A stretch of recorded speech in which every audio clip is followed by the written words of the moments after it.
大家好，我是小高姐。上集我们做了红豆饼，这一集我们再接再厉，用更软的面团来烤吐司面包。首先来和面，面粉、糖、盐，用1/3杯开水烫面。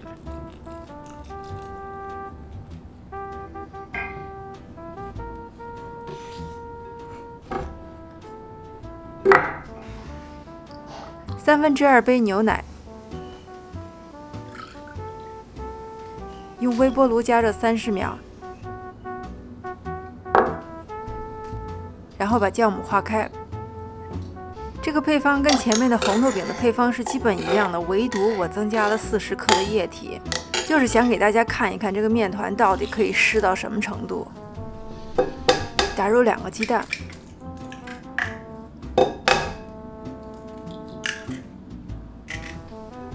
搅拌均匀。 你看它非常的湿，非常的软，我用手抓一下就基本上就一扯就断，没有任何的筋性。这个地方盖上盖子醒20分钟，20分钟之后加入2大勺油。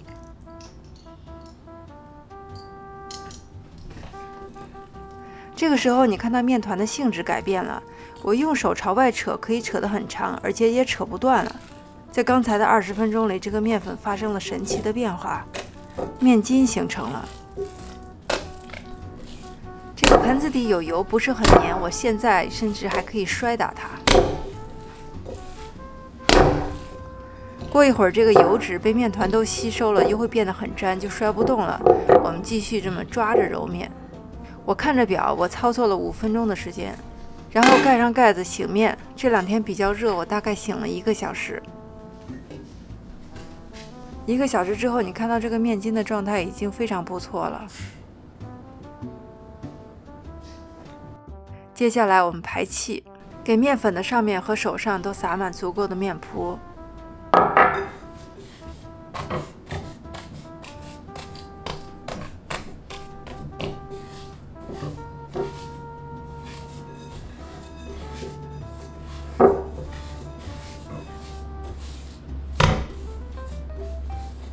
这个地方的目的是排气，不需要使劲的揉面，大概揉1分钟左右的时间。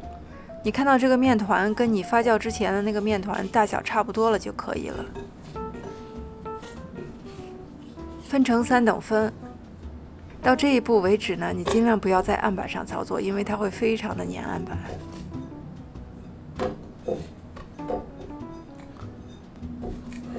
拿一块出来，沾上足够的面铺。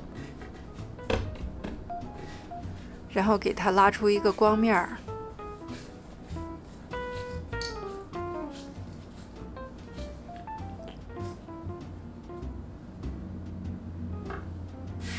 光面朝下，按平。擀面杖上也抹上面铺。用擀面杖擀的时候，一定要把擀面杖送出去，因为这一步也是在排气。你送出去之后呢，你可以听到这个气泡的爆裂的声音。 然后把它折起，这个是我们的光面，你始终把光面放在底下，把它擀长，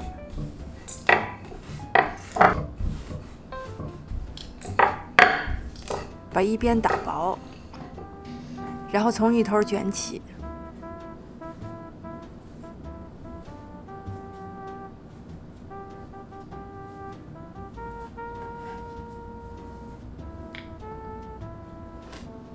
放在吐司盒里，盖上保鲜膜，我们发酵，大概是45分钟到1个小时，发到8、9分满的程度。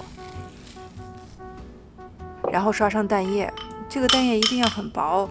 如果你想颜色深的话，你可以等第1层稍微干一点之后呢，刷第2层。但是如果你刷得很厚的话，烤出来上面就是斑斑点点的，不是特别好看。375度华氏度或者是190度摄氏度烤35分钟。 烤出来是这个样子的，这个地方会烤裂一点点，因为我们没有把它揉到那种拉出薄膜的那个状态。但是呢，你不要着急，我们来看它的内部结构，非常柔软的吐司面包。这个方法不需要使用任何的机器，而且大幅度缩短了揉面的时间，烤出来的效果呢也是有过之而无不及啊。这个是把牛奶换成了水烤出来的面包。我是小高姐，谢谢大家收看，我们下次再见。